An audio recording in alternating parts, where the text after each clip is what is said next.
하나님이 율법이라는 걸 줘서 저 나라는 왕이, 눈에 보이는 왕이 없는데 율법을 지키는 것을 통해서 질서가 유지되어지는 이상적인 국가가 되기를 원했어.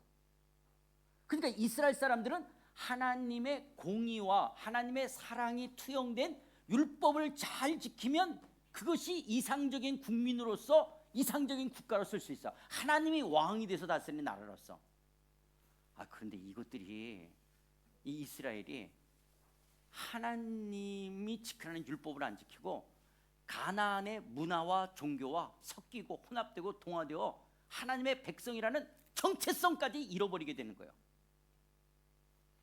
가나안 땅에 들어가서 도리어 하나님이 주신 율법을 지킴으로 하나님은 이스라엘을 열방의 제사장 나라가 되기를 원했어.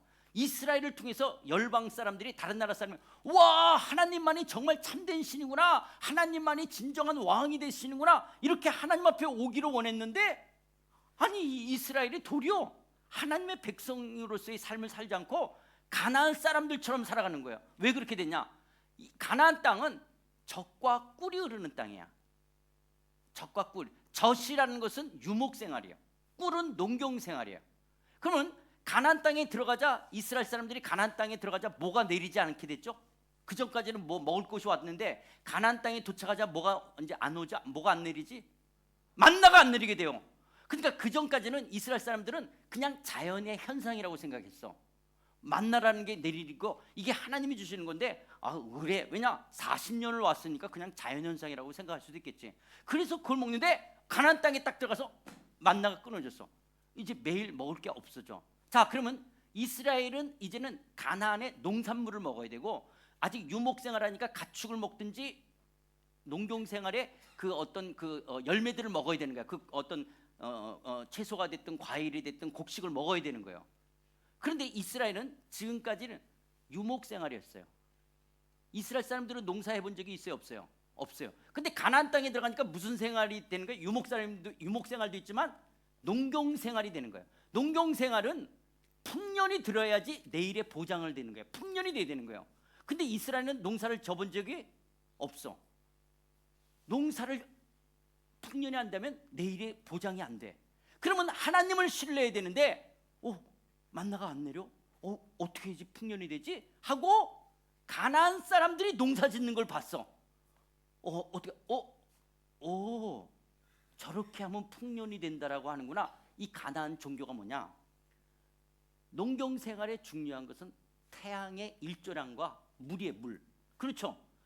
태양과 물을 주관하는 신이 바알신이야. 바알신. 남성 신으로 바알신. 그다음에 농경 생활에는 노동력과 축력, 짐승의 노동력이라든지 사람의 노동력이 있어야 돼요. 그러니까 다산이 돼야 돼. 다산의 여신이 아세라신.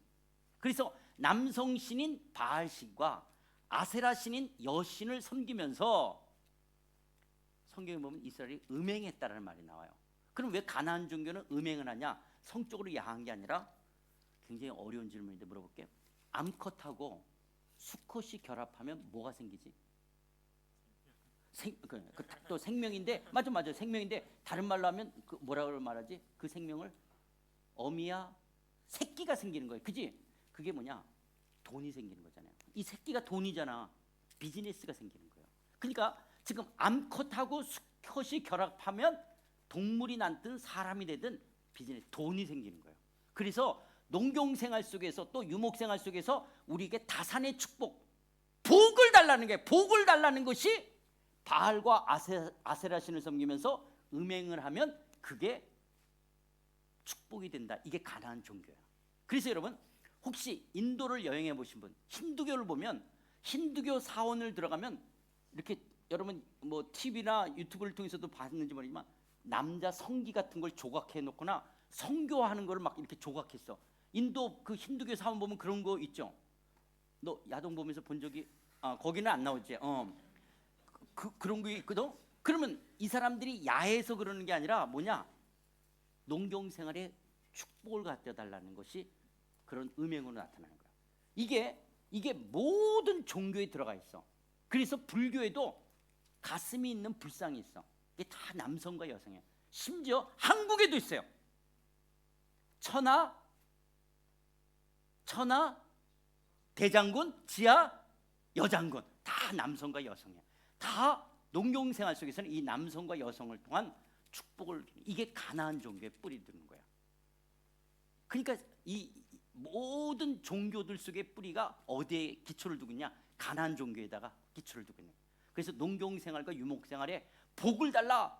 그게 그들이 바알신과 아세라신을 섬기면서 이런 음행을 하게 되어진 거예요.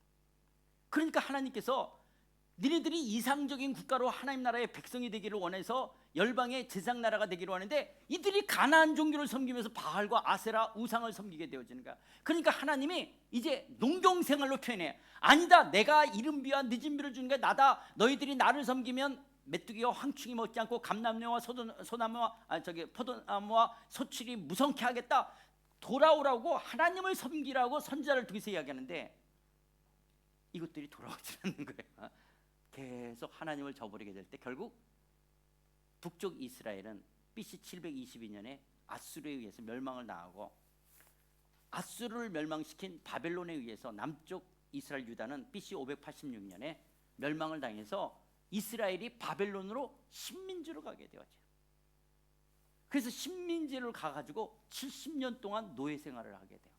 그리고 예레미야의 예언대로 70년 만에 다시 예루살렘으로 돌아오지만 이스라엘은 바벨론의 멸망과 함께 페르시아의 식민지하에 있게 되어죠. 페르시아의 식민지하에 있게 돼요. 근데 이 페르시아를 또 누가 멸망을 시키냐? 알렉산더 대왕을 통해서 헬라가 멸망을 시켜. 그러니까 이스라엘은 또 어디? 헬라의 식민지하에 있게 돼요. 근데 알렉산더 대왕이 일찍 죽잖아요. 그래서 알렉산더 대왕의 신하들에 의해서 분할 정치가 이루어지는데 이 팔레스타인 쪽을 누가 하냐?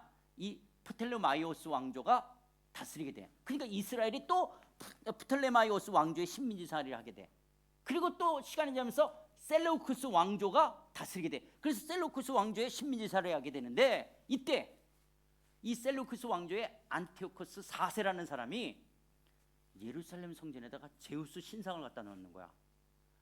그러니까 지금 이스라엘 쪽에 있어서는 비록 식민지 생활을 하고 있지만 예루살렘이라는 건 이들에게 있어서는 율법을 지키면서 그 하나님을 섬기는 이 법궤가 있는 예루살렘 성전에 아니 제우스 신상을 갖다 놔? 그러니까 누가 제일 흥분하게 될까요? 누가 제일 막 이 모욕감과 함께 비록 식민지였지만 이렇게 하는 거 누구냐? 제사장 그룹이에요. 그래서 제사장 그룹들이 반란을 일으키게 되는 게 누구냐? 유다의 마따디아가 마카비 혁명을 통해서 독립을 선언해. 그게 하스몬 왕조. 그래서 이스라엘이 반짝 100년 동안 독립국가가 돼. 독립국가가 됐는데 이 독립국가가 되자 로마에서 폼페우스 장군이 군대를 끌고 내려와. 군대를 끌고 내려와서 이 하스몬 왕조를 멸망을 시키게 되는 거야. 근데 그때 누가 있냐? 이스라엘 옆에 에돔이라는 국가가 있었어. 이 에돔은 누구의 후예들이죠? 에돔은 누구의 후예죠? 에서. 내가 그래도 성경을 제일 많이 하는 것 같다. 여기 다 파는 사람이 언니밖에 없어. 에돔은 에서의 후예들이었어. 그러면 지금 이스라엘은 누구의 자손이냐? 야곱. 그러니까 야곱하고 에서는 형제지간이었잖아. 그래서 에돔의 당시 왕가가 있는데 그 왕가 중에서 지금 거기를 다스리는 사람이 이 에돔의 안티파트 2세라는 사람이 있었는데 이 안티파트 2세가 누구를 도왔냐? 폼페우스 장군을 도와줘서 이스라엘 하스몬 왕조를 무너뜨리는데 도와줘. 그러니까 이 폼페우스가 떠나면서 안티오파트 2세한테 야, 너 에돔만 다스리지 말고 이스라엘도 네가 다스려. 그래서 집정관이 돼. 집정관. 그러니까 졸지에 이 헤롯 가문이 에돔하고 이스라엘을 같이 다스리게 되는 거예요. 그리고 시간이 흘러서 로마에서 3대 정치가 이루어지면서 안토니우스가 이집트와 팔레스타인 쪽을 다스려요. 안토니우스가. 그리고 그때 이집트가 클레오파트라가 왕이었을 때요. 그리고 옥타비아누스는 로마 쪽을 다스리게 되어죠. 로마 쪽을 다스리는 옥타비아누스와 팔레스타인 쪽에 이집트와 이 이스라엘 쪽을 다스리고 있는 안토니우스 쪽에 전쟁이 붙게 되어지는 거야. 그런데 이 헤롯 가문이 지금 아버지가 죽고 헤롯 왕이 누구를 따르냐? 안토니우스를 쫓아다니게 되는 거야. 그래서 안토니우스가 로마에다가 이야기해서 헤롯을 이스라엘의 왕이 되도록 해요. 그러니까 헤롯은 에돔에도 왕이고 이제 그 자식이 이스라엘도 왕이 되게 되어져요. 그래서 안토니우스를 따라다녔는데 안토니우스하고 옥타비아누스가 싸움에 붙었어요. 악티움 해전에서. 그런데 그만 안토니우스 군대가 지게 되니까 안토니우스가 자결을 해서 죽게 돼. 그리고 옥타비아누스가 승리를 해. 그러니까 지금 제일 당황하는 사람이 누굴까? 이제 헤롯이야. 줄을 잘못 쓴 거예요. 지금 안토니우스를 따라와서 왕까지 됐는데 자기가 따랐던 안토니우스가 죽은 거야. 그래서 옥타비아누스가 지중해 로도스 섬이라는 데를 휘황차 올 때 헤롯이 거기까지 가서 옥타비아누스한테 엎드려서 왕관도 벗고 왕복도 벗고 살려달라고 빌게 되면서, 내가 옥타비아누스 당신을 대항한 것이 아니라 내가 섬기던 사람이 안토니우스였기 때문에 안토니우스를 섬겼던 거다. 그래서 내가 안토니우스의 신하로 충의를 다한 것을 크보 살펴달라고. 그러니까 옥타비아누스가 그래, 얘가 나를 처음부터 대적한 게 아니라 안토니우스를 따랐기 때문에 그렇게 된 거잖아. 그래서 그래, 네가 계속 에돔하고 이스라엘 네가 왕을 하라 하고 허락해서 헤롯이 계속 이스라엘의 왕을 하고 있는 거야. 에돔하고 해라. 그럴 때 로마에서 원로원에서 옥타비아누스 이름을 바꿔서 뭘로 하냐? 아우구스투스라고 이름을 바꾸고 로마의 제1대 황제로 등급하는 거야.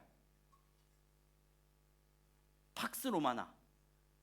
로마의 강력한 군사의 힘으로 세상에 평화를 주겠다라고 말하는 이 팍스 로마나의 기초를 두면서 아우구스투스가 로마의 황제로 등급하는 것은 마치 신과 같이 여겨졌어.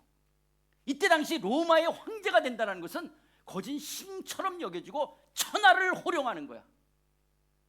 그런데 이 아우구스투스가 로마의 식민지하에 백성들의 수가 얼마나 되는지 호족하라고 명령해. 이거를 누가복음 2장 1절에 보면 그때 가이사 아구스토가 누구예요? 우리가 역사에서 배우는, 조금 전에 아우구스투스를 성경에서는 아구스토라고 말하는 거예요. 아우구스투스가 영을 내려 천하로 다 호족하라 그러니까 지금 이스라엘 로마의 식민지니까 호족하러 가야 되잖아, 뭐든. 그런데 갈릴리에 요셉과 마리아가 살고 있었어. 그런데 호족하러 가야 돼. 이 사람들이 유다 사람이기 때문에 베들레헴까지 가게 된 거야. 그 베들레헴에 갔을 때 지금 천하를 호령하며 신처럼 여겨지는 사람이 누구예요? 아우구스투스죠. 이때 여기 애기 있나? 내가 소리 질러야 되는데 그래요. 하여튼 아니야, 내가 왕이야 하고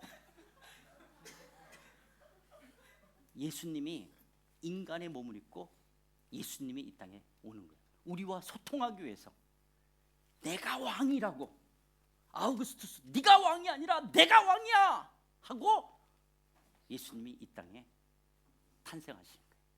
그런데 인간과 소통하기 위해서 인간의 모습으로 와야 되기 때문에 아기 예수로 온 것이지, 예수님이 평화의 상징으로 이게 아기로 오는 것이 아니라 예수님이 뭐예요? 인간과 소통하기 위해서 인간처럼 오시는 거예요. 그래서 아기 예수로 예수님이 오시는 거예요. 그래서 예수 그리스도가 이 땅에 인간의 몸을 입고 우리와 소통하시는 그 예수님, 왕으로 오신 예수님이 이 땅에 오셨다라는 것은 역사적인 사실인 거예요. 그런데 그 예수님이 이 땅에 태어나기 전 천사가 마리아에게 이렇게 예언하는 거예요. 주 하나님께서 그 조상 다윗의 왕위를 그에게 주리니 영원히 야곱의 집을 왕으로 다스릴 것이며 그 예수가 왕이 되어 통치하는 그 나라는 무궁할 것이라고 천사가 마리아에게 예언을 하는 거예요. 그러니까 마리아가 이걸 들으면서 와, 내가 낳을 이 아이가 다윗의 집에 영원히 왕으로 다스릴 뿐이야? 이런 생각을 하겠죠.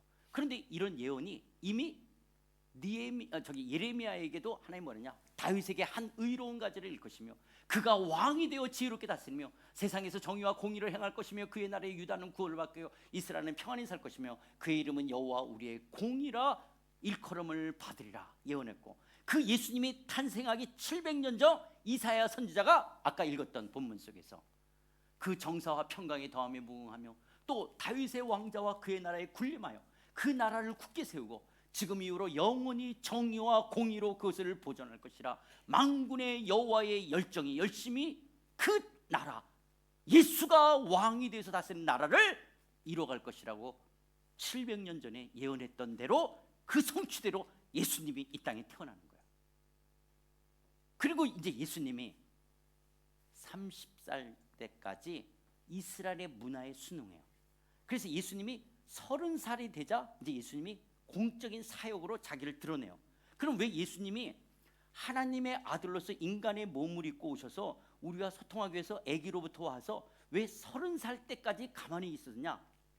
이스라엘 문화는 30살이 되어야지만이 사람들 앞에서 공적으로 뭔가를 가르칠 때 권위가 서. 우리나라 조선시대 때는 남자들은 뭘 해야지 어른으로 인정받았죠? 남자들이 뭘 해야지 어른으로 인정받았죠? 남자 조선시대 때는 결혼해서 상투를 틀어야지 어른이 되는 거예요. 그러니까 나이와 관계없이 조선시대 때는 결혼해서 상투를 틀어야지 어른으로 존중받는 게 한국 조선의 문화라면 이스라엘의 문화는 뭐냐? 30살이 돼야지 뭔가 사람 앞에서 뭔가를 말을 할 때 그 말의 권위, 뭔가를 가르치면 그래? 이렇게 받아들이는 그런 문화예요. 그러니까 예수님이 하나님이심에도 불구하고 30살이 될 때까지 기다린 거야. 그리고 30살이 되자 예수님께서 공적인 사역을 시작하며 예루살렘 성전을 청결케 하시고 갈릴리 땅에 오셔서 예수님이 그러는 거예요. 요한이 갓 잡힌 후 예수께서 갈릴리에 오셔서 하나님의 복음을 전파하여 이르시되 때가 찼고 하나님의 나라, 하나님이 왕이 돼서 다스리는 그 하나님의 나라가 가까이 왔으니 회개하고 복음을 믿으라 라고 선포하게 되어지는 거예요.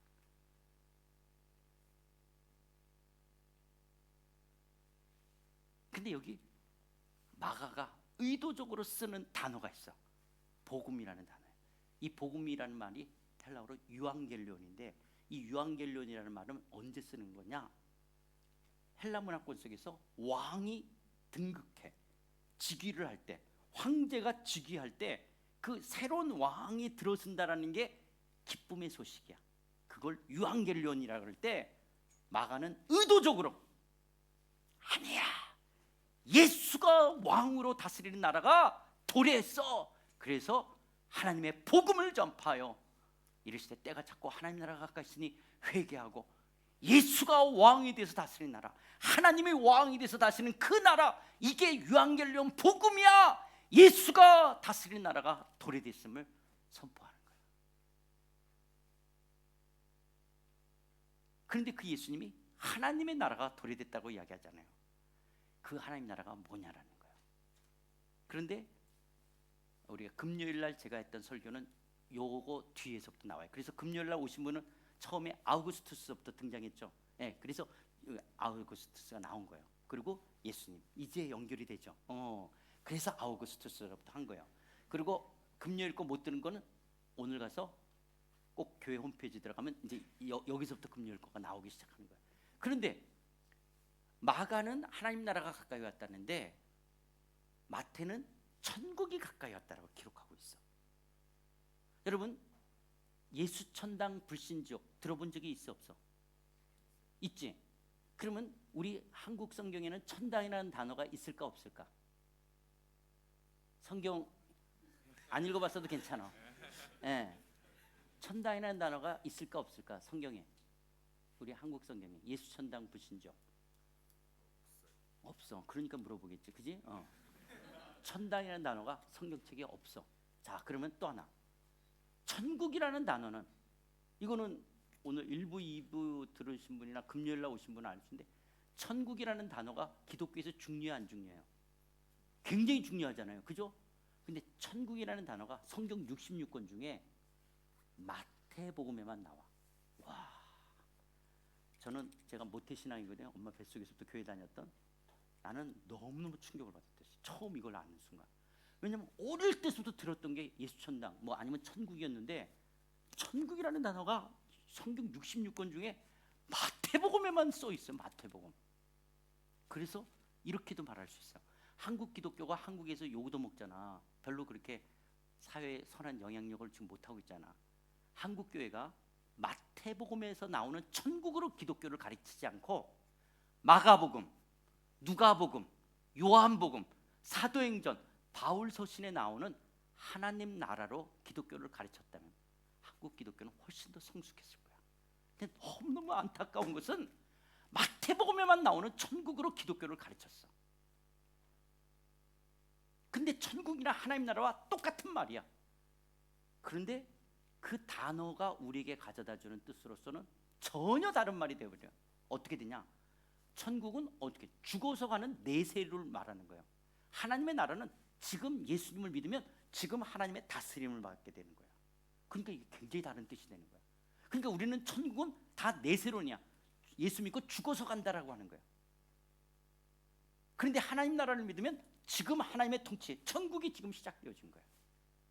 그러면 왜 마태만 천국이라는 말을 쓰게 됐냐? 원래 설교는 아까 끝난 거예요. 근데 지금 여러분 금요일 거를 조금 욕을 하려고 지금 하는 거예요. 이거 금요일 거를 들으면 다 나오는 말인데 왜 그러면 마태? 왜냐면 마태 때문에 이렇게 된 거잖아. 다른 사람들은 다 뭐라고 썼어요? 하나님 나라. 근데 마태만 천국이라는 말을 쓴 거야. 마태는 마태복음을 유대인들을 위해서 썼어.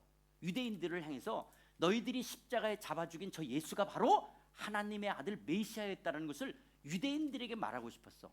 근데 유대인들은 뭘 믿는 사람들이었죠? 유대교, 율법을 지키는 사람이었잖아. 율법 중에 제3계명이 뭐죠? 여호와의 이름을 망령되이 일컬지 말라는 거야. 그러니까 유대 사회에서는 문화적으로 종교적으로 여호와 하나님이라는 이름의 발음을 한 사람이 있을까 없을까? 없어요. 아무도 발음을 하지 않았어. 그래서 여호와라는 이름의 대체어로 사용되어진 거야. 우리가 그 전에 사귀던 그 남자애한테 뭐라고 불렀어요? 자기라고 불렀잖아. 아니면 오빠라고 불렀나? 그건 이름을 안 부르고 오빠라고 부르고 그 오빠가 아가라고 불렀잖아. 이게 대체어야, 대체어.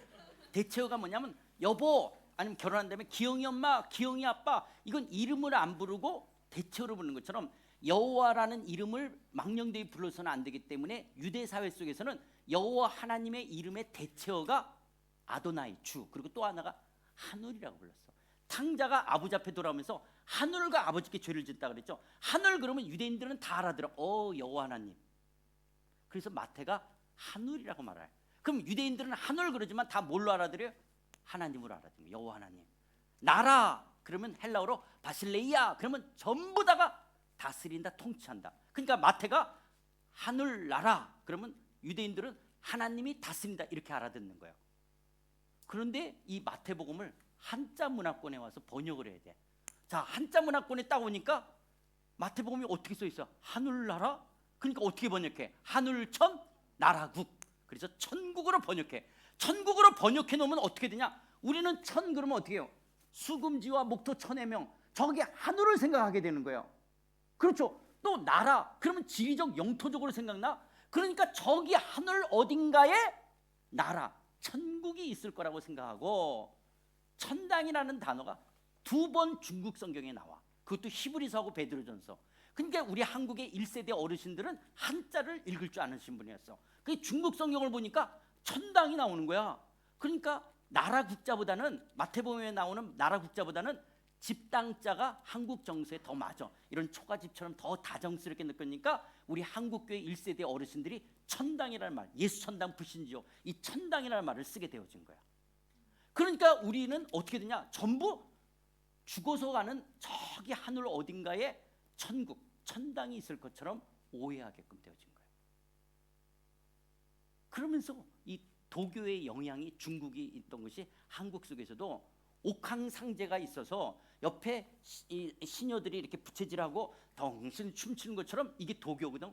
우리가 어떻게 했냐? 천국 천당이 하나님이 앉아 있으시고 천사들이 이렇게 부채질하고 거기 예수 믿는 사람이 들어가서 할렐루야 이렇게 완전히 도교로 천국 천당을 우리가 오해하게끔 되어진 거예요. 그런데 마가, 누가, 요한, 사도 바울은 헬라 문화권에 있는 교회를 향해서 편지를 썼기 때문에 그냥 하나님 나라라고 말한 거예요. 하나님의 통치.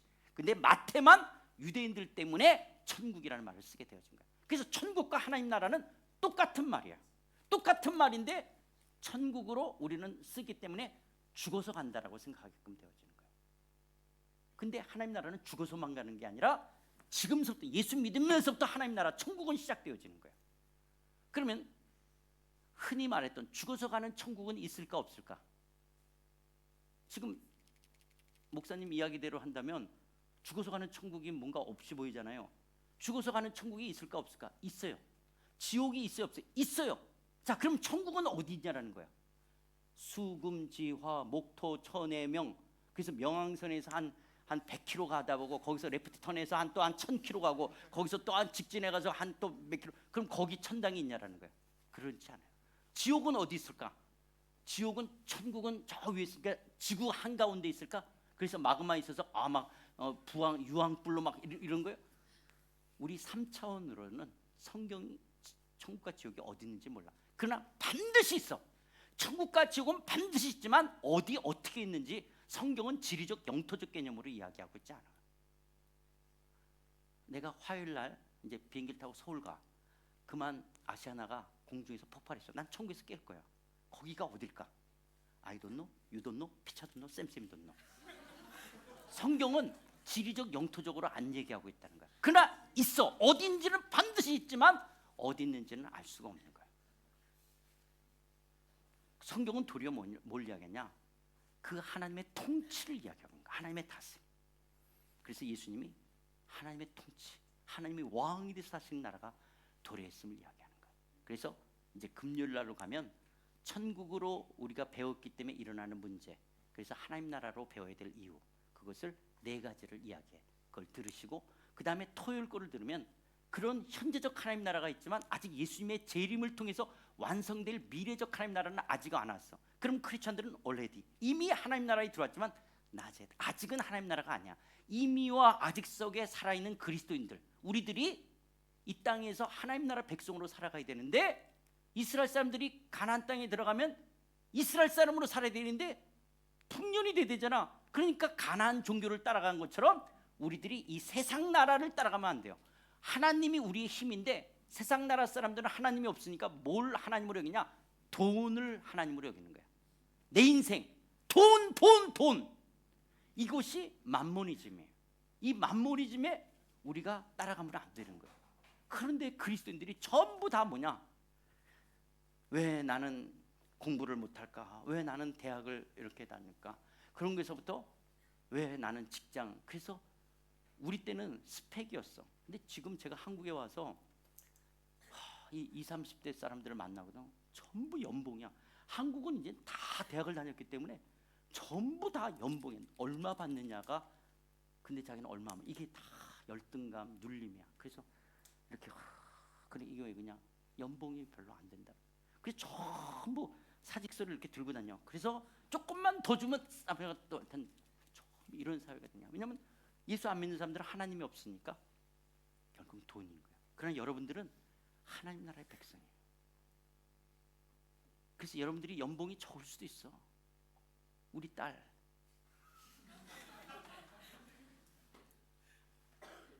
한국 돈으로 세금 떼고 200만 원 받아. 2,000불. 이게 우리 딸이 너무 힘들어. 시카고의 위튼 칼리지에서 공부한 사람이야.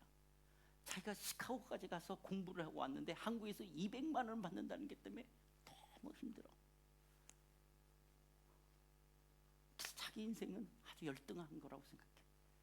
반면에 우리 아들 블룸버그에서 금융 쪽으로 해. 이놈의 새끼는 1억이 가까대. 그러니까 자기는 지금 인생이, 그러니까 이 동생 딸이 더 힘들어. 오빠는 저런데 나는. 그래서 우리 집에 있는 애들 향해서 우리나 연봉으로 너의 인생을 보는 게 아니야. 우리나 따라해볼래? 따라해.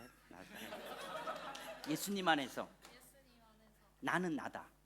나는 나로서 내 인생을 살아가는 거야. 세상 나라는 하나님이 없으니까 연봉을 갖고 우월하다, 열등하다라고 하는 거야. 너는 너의 인생을 사는 거야. 돈, 성경에 보면 5달란트, 10달란트 2배 차이 나. 근데 예수님은 똑같이 대하는 것처럼 너의 정체성이 연봉에 있는 게 아니야.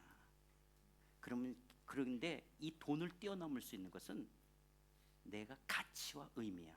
네가 오늘 하는 일에 가치와 의미가 있다면 연봉을 뛰어넘을 수 있어. 근데 오빠 새끼 봐. 저렇게 돈이 1억 뭐 연봉 이렇게 받는다고, 그 31, 2밖에 안 되는 놈이 그래가지고 비즈니스 회사에서 다 비즈니스 태워. 한국에 오면 5성급 호텔에서 자. 그러니까 애가 완전히 스포일 되잖아요. 오빠도 하나님의 속에서 오빠는 10달란트를 줄 수 있어. 너는 5달란트 줄 수 있어. 이게 비교되어지는 게 아니야. 네가 주눅드는 게 아니야. 너는 너로서 너의 삶이 있는 거야. 내 인생의 의미와 가치, 이것 때문에 돈을 뛰어넘을 수 있는 게 그리스도인이야. 그리고 설사 내가 연봉이 적다 할지라도 내 상황 속에서 기쁨과 감사로 살아가는 거야. 물론 힘들 거야. 왜냐? 나가면 다 비교가 되니까. 그러나 주눅들 게 아니야. 너는 하나님 나라 백성이야. 하나님의 백성으로 살아가라고 이야기하는 거야. 저는 여러분들이 아마 이 시드니에서 자기가 연봉이나 직업이 다른 말 내놓을 수 있는 만큼 안 됐다라고 해서 힘든 사람도 있을 거예요. 물론 우리는 최선을 다해서 살아가는 것이지만 우리가 다 부자가 되지 않아. 다 높은 위치가 않아. 하나님이 각자를 향하신 부르심과 은사로 살아가. 그게 더 축복을 하고 더 하나님이 사랑을 받는 게 아니에요. 우리 아들은 하나님이 더 사랑하고 우리 딸은 덜 사랑, 아니에요. 그냥 여러분 왜 한국 사람으로 태어났어? 왜 한국 사람으로 태어났어요? 하나님이 여러분을 안 사랑해서? 아니면 더 사랑해서? 왜 한국 사람이야? 여러분의 부모를 여러분이 선택했어? 부모 네가 선택했니? 근데 왜 그 부모 밑에 태어났어? 너 외모는 왜 그래? 외모를 네가 선택했어?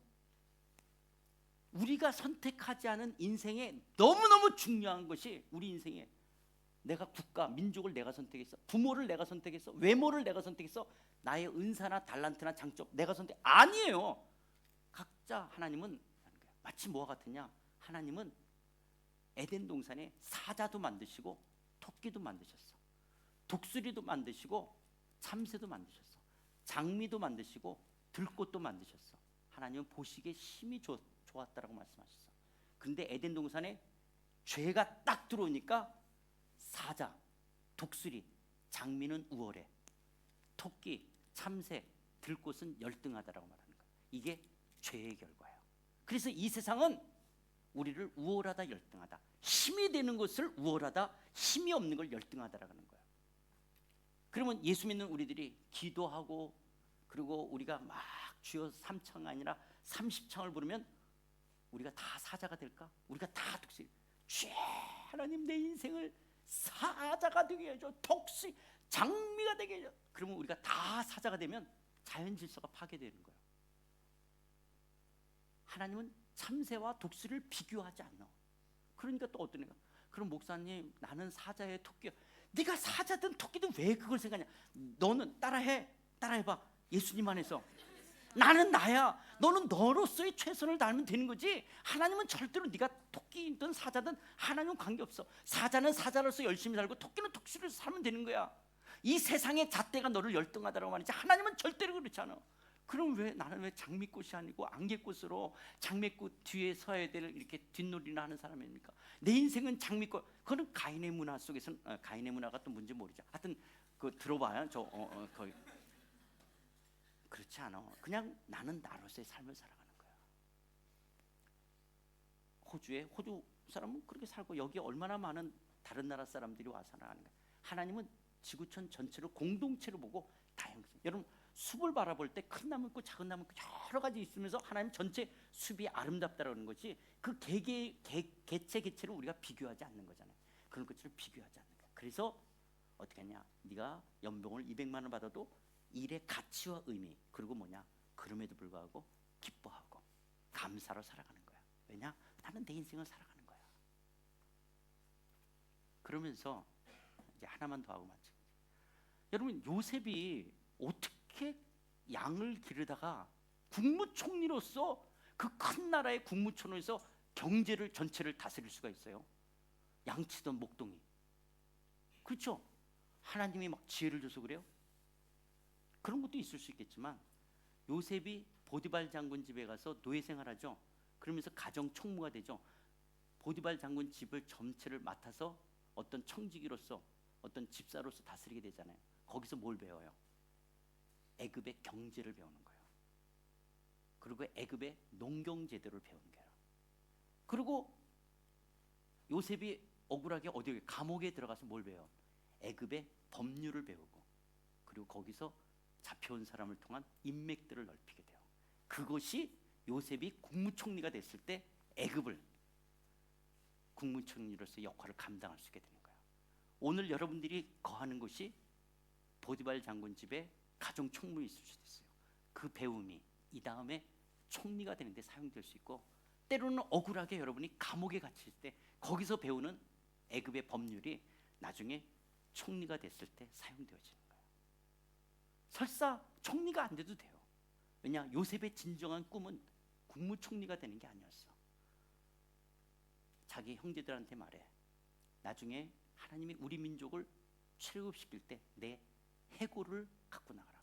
히브리서 11장은 믿음의 사람들을 기록할 때 요셉은 국무총리가 됐다 이 말 안 해. 자기가 죽을 때 유언한 게 뭐냐, 너희들이 떠날 때 내 해골을 갖고 떠나달라는 것을 말해. 왜냐, 요셉의 진정한 꿈은 화려한 매장지가 있는 애굽 땅이 아니라 비록 척박한 땅이지만 아브라함의 언약이 성취될 그 가나안 땅에 자기가 묻혀야 된다. 이게 요셉의 진정한 꿈이야. 요셉의 꿈은 형들이 왔을 때 자기를 팔아 넘겼던 그 형들, 그 꿈은 형들을 살리기 위한 하나님의 손길이었어. 만약에 꿈이 없었으면 형들 다 복수해야 돼, 다 죽여야 돼. 그런데 어느 날 형들에서 쭉 엎드려. 그때 볕단들이 나한테 절을 하는 게 이거였구나. 해와 달과 별들이 나한테 절하는 게 이거였구나. 그렇다면 형들이 나를 파는 게 아니라 하나님이 나를 먼저 애굽 땅에 보내신 거구나. 만약에 내 인생이 팔렸다 그러면 형들을 다 복수해야 돼, 다 죽여야 돼. 그런데 내가 보내졌다라고 해석되니까 형들을 살릴 수 있고 하나님의 어떤 의미, 계획, 목적을 이루는 하나님의 이스라엘을 향한 구원의 역사에 요셉이 쓰임받는 거예요. 그러니까 요셉의 꿈은 형들을 죽이지 않게 하기 위한 하나님의 하나의 손길이었던 거예요. 요셉의 진정한 꿈은 가나안 땅에 묻히는 거예요. 화려한 애굽 땅이 아니라 내가 묻혀야 될 것은 하나님의 언약이 성취되어야 될 그 가나안 땅에 자기 해골을 매갖고 나가다는 거예요. 애굽 신하들은 이해가 안 됐을 거예요. 2인자인 국무총리가 이 화려한 매장지가 있는 애굽 땅에서 안 묻히고 자기 해골을 대고 나가라 달라니. 그들은 이해할 수가 없었지만 요셉의 진정한 꿈은 가나안 땅. 그렇기 때문에 여러분들이 이 화려한 애굽 땅이 이 세상 나라를 여러분이 바라보는 게 아니에요. 여러분들은 미래의 영광스러운 하나님 나라. 그런데 지금 여러분은 하나님 나라에 있기에 내가 하나님 나라 안에서 나를 향하신 그 뜻을 이루는 거예요. 그래서 내가 사자는 사자로서, 독수리는 독수리로서 열심히 살지만 나는 나로서 내 인생을 살아가는 거예요. 그것이 세상 나라에 봤을 때 토끼일 수도 있고 참새일 수도 있다는 거예요. 그래도 괜찮다는 거예요. 왜냐? 내 삶이 하나님 앞에서 의미가 있고 가치가 있다면, 그리고 내 삶을 통해서 하나님의 뜻을 이룰 수 있다면 그것이 성공된 가장 복된 삶이기 때문에 그런 거예요. 여러분들이 내 아들, 내 딸같이 내가 우리 집에서 하는 말들이야. 그래서 우리 아들은 우리 아들대로 인생의 삶을 살고 우리 딸은 우리 딸대로 삶을 살아가는 거예요. 이 시드니 땅에 여러분들이 팔려온 것이 아니라 보내져 왔다라고 하는 하나님의 주권적 섭리를 바라볼 때 하나님 나를 시드니 땅에 있게 하신 하나님의 뜻이 뭡니까? 그 뜻을 이루는 의미가 있고 가치가 있는 하나님 나라의 영광스러운 백성으로 살아가는 여러분들이 다 되시기를 주님의 이름으로 축복합니다. 잠깐 기도하실까요? 하나님 아버지, 이 시간 머리 숙인 예수 그리스도의 피로 사신 우리 믿음의 형제자매들, 우리 젊은 청년들을 전능하신 주님의 손에 올려드립니다.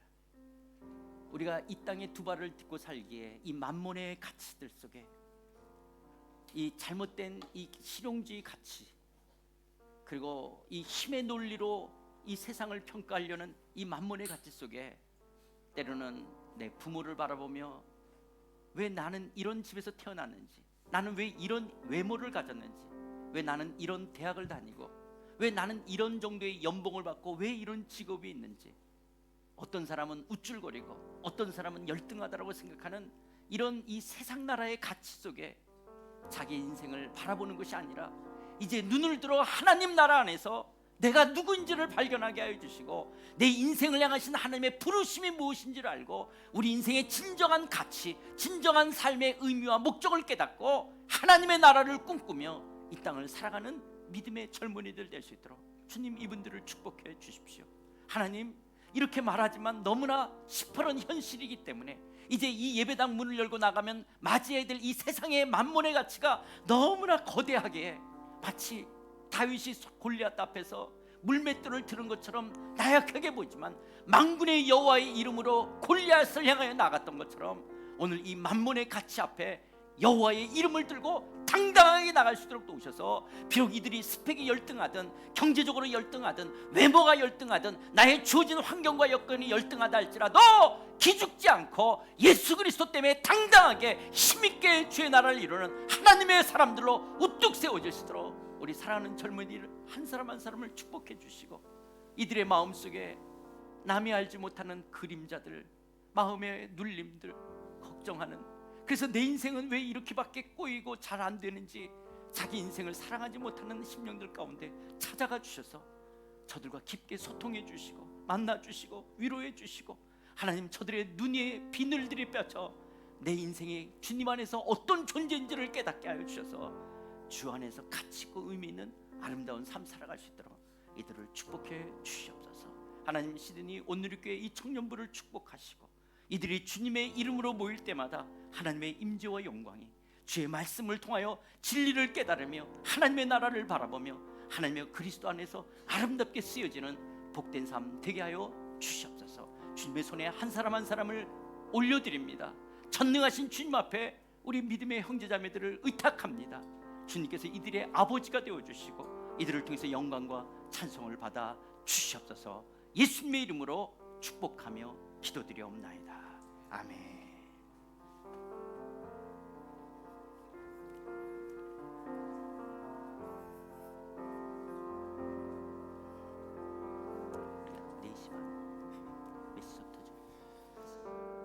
우리 찬양할까요? 우리 이 땅에 오신 하나님, 같이 주님을 찬양하면서 함께 주님을 바라보며 나아가겠습니다.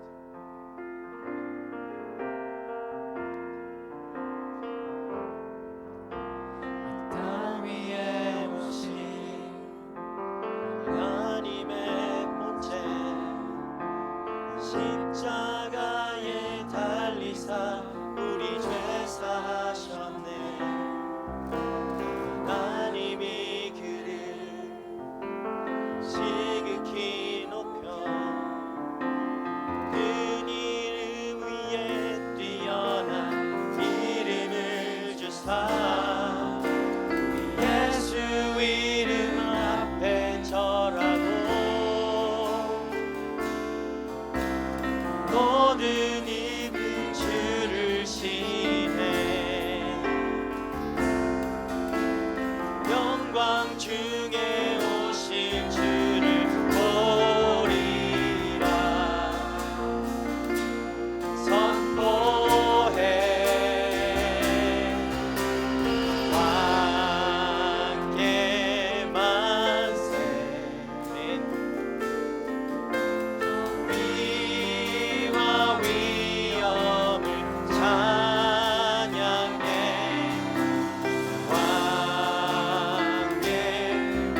왕께 만세.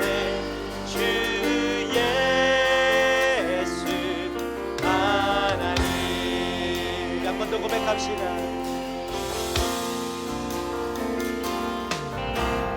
땅 위에 오신 주님, 하나님의 본체, 십자가에 달리사 우리 죄 사하셨네. 하나님이 그를 지극히 높여 그 이름 위에 뛰어난 이름을 주사 예수 이름 앞에 절하고 모든 입은 주를 시네.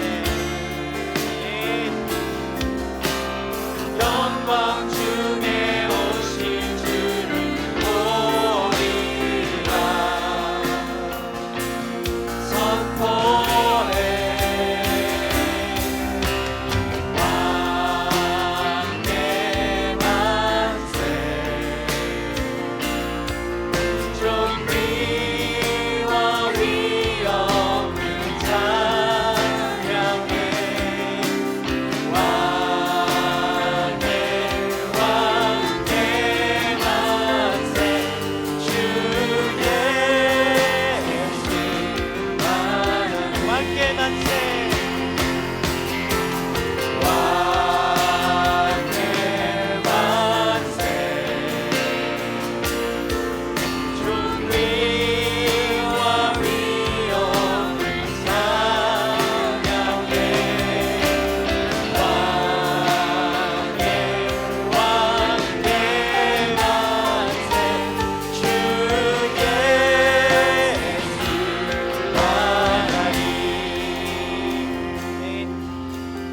한 번만 기도합시다. 우리 주님이 우리의 왕이십니다. 오늘 이 말씀을 들으면서 우리의 존재가 어떤 존재인지 다시 한번 좀 바라보며 주님 앞에 고백하며 나아갔으면 좋겠어요. 하나님이 나의 왕이시고 나는 왕의 자녀인 거예요. 그 왕이 이 나라를 다스리고 계신데도 불구하고 내가 누구의 말을 듣고 누구의 눈치를 보고 누구의 길을 걸어가고 있는가? 여러분은 어떤 나라에 살고 있습니까 지금? 이 시간 다시 한번 여러분의 그 삶을 한번 바라보십시오. 내가 누구의 어떤 인생으로, 어떤 존재로, 어떤 정체성을 가지고 여러분 살아가고 있습니까? 여러분 이 시간 여러분에게 도전합니다. 여러분은 왕 예수 그리스도 그 왕이 우리의 왕이심을 이 시간 다시 한번 선포하며 내가 그 왕의 자녀로 왕의 종으로 주님 그 하나님 나라에서 속한 하나님의 백성으로 하나님 나를 불러주셨습니다. 이 자리로 불러주셨어요. 여러분의 각자의 그 자리로 불러주셨습니다. 주님 내가 나로서 합당한 그 삶을 하나님 나라의 그 백성으로 살아가는 하나님의 청년들이 되게 하여 주시옵소서. 내가 세상의 그 나라에 거짓말에 속아가며 다른 사람의 눈치에 다른 사람과 비교하며 이 세상과 비교하며 세상이 말하는 그 거짓에 속아서 살아갔던 나의 삶을 주님 회개합니다. 주님 내가 다시 한번 나의 정체성을 바로 알고 주님 나라의 주님의 자녀에 된 존재로 하나님 그 정체성을 바로 하고 하나님의 그 길로 하나님 나라에서 하나님 그렇게 살아가는 백성으로 살아가는 하나님 우리 모두가 될 수 있도록 인도하여 달라고 이 시간 한번 주여 한번 부르며 한번 기도하며 나가도록 하겠습니다. 주여 주님 이 시간 아버지 우리가 주님 앞에 나아갑니다.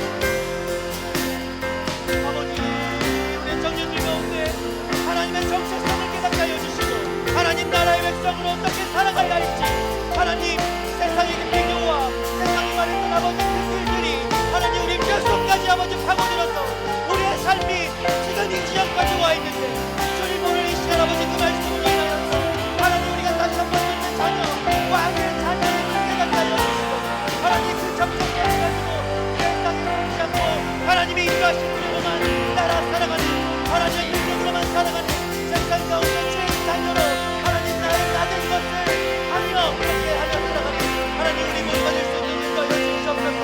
하나님 우리를 아버지 이 자리까지 인도하신 분을 찬양합니다. 내 모든 이제로를 하나님 바라보시고 아주 작은 자리에 작은 자였던 나를 하나님 이 시간까지 여기시고 중요한 자녀로 불러주십니다. 하나님 나를 그렇게 사랑하겠다고 불러주시니 하나님 나라에서 내가 할 일이 있다 말씀하시는 주님 하나님 이 시간 아버지 우리의 그 모든 그대로 하나님 앞에 내어드리며 하나님 말씀하시는 대로만 살아가는 하나님 나라의 아버지 백성으로 하나님의 자녀로 왕의 아버지 이름으로 아버지 우리가 그 삶을 살아가는 하나님의 자녀들이 되게 하여 주시옵소서. 아버지 우리 모두에게 우리 그대로 너를 받아주시자 말씀하시고 하잖아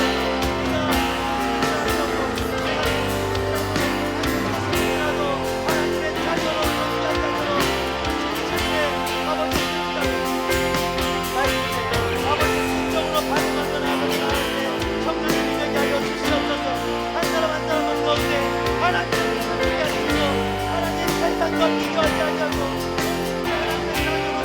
하나님 감당한 일을 하며 하나님 인간에서 정결까지 만나는 하나님의 성품을 주여 역사하여 주시고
주님만이 우리의 왕이십니다. 왕 되신 주님을 찬양합니다. 하나님, 우리가 날마다 하나님 왕 되신 주님만을 바라보며 하나님 이렇게 찬양으로, 고백으로, 결단으로 아버지 나아가는 우리 한 사람 한 사람의 인생이 되게 하여 주시옵소서. 세상에 찌들어서 세상이 말하는 것에 속아서 하나님 옆 사람과 비교하고 다른 공동체와 비교하고 다른 사람들과 아버지 그렇게 견주며 그 나의 존재를, 비춰진 나의 존재로 인해 더없이 작아진 아버지 나의 모습을 바라봅니다. 그러나 하나님, 오늘 말씀하신 것처럼 그 작은 자 중에 작은 자였던 우리를 먼저 찾아오신 주님 앞에 하나님, 우리가 그 모습 그대로, 이 모습 이대로 주님 사용하시겠다는 주님의 그 말씀 앞에 우리가 주님 순종으로 나아가기 원합니다. 한 사람 한 사람 인생 가운데 정말 주님의 왕 되심을 날마다 나타내어 주셔서 나의 모습 이대로를 내어드릴 수 있는 우리 청년들 되게 하여 주시고, 귀히 여기시겠다, 주님 존귀하다 여겨주시는 그 말씀 앞에 하나님 기쁨으로 반응하며 아버지 그 모습으로 합당한 열매를 맺으며 합당한 삶을 살아가는 하나님, 우리 한 사람 한 사람 귀한 우리 청년들 될 수 있도록 주여 인도하여 주시옵소서. 날마다의 그 발걸음 가운데 하나님, 우리가 정말 그 세상의 가치에 많이 찌들어 있습니다. 그것이 진리인 줄 압니다. 그러나 오직 주님만이 진리이심을 다시 한번 고백하며 나아갑니다. 그 세상이 진리라고 했던 것에 속아 살아왔던 우리의 인생들을 주님 회개하며 나아갈 때 하나님, 이제는 오직 주님 앞에, 진리 되시는 주님 앞에 그 하나님 나라의 백성으로서 세상의 자랑이 되는, 오히려 하나님 나라로 백성으로 그 자랑이 되는 하나님, 그 한 사람 한 사람이 존귀한 인생 될 수 있도록 주여 우리를 붙들어 주시고 필요한 믿음도 허락하여 주시고 필요한 능력도 허락하여 주셔서 하나님 그 자리에서 하나님 보시기에 아름다운 모습으로 정말 주님이 받으실 만한 그 기뻐하시는, 영광 받으시는 그 존귀한 인생으로 그 삶을 살아가는 우리 모두가 될 수 있도록 인도하여 주시옵소서. 매일매일 우리의 삶을 인도하시고 우리의 삶을 통해 영광 받아주시고 기뻐하실 주님을 찬양하고 감사드리며, 이제는 우리를 구원하신 예수 그리스도의 은혜와 하나님의 크신 사랑과 성령님의 감화감동 교통하심이 이제는 그 누구와도 비교하지 않고 세상과 섞이지 않고 오직 주님의 자녀된 그 정체성을 가지고 하나님 나라 백성으로, 존귀한 자녀로 우리가 해야 할 그 마땅한 일을 해 나가길 또 결단하며 소원하는 하나님의 청년들 위해, 그리고 이 시간에도 그 하나님 나라를 위하여 애쓰시고 힘쓰시는 우리 선교사님들의 그 가정과 사역 위에 이제부터 영원토록 함께 하시기를 간절히 축원하옵나이다. 아멘.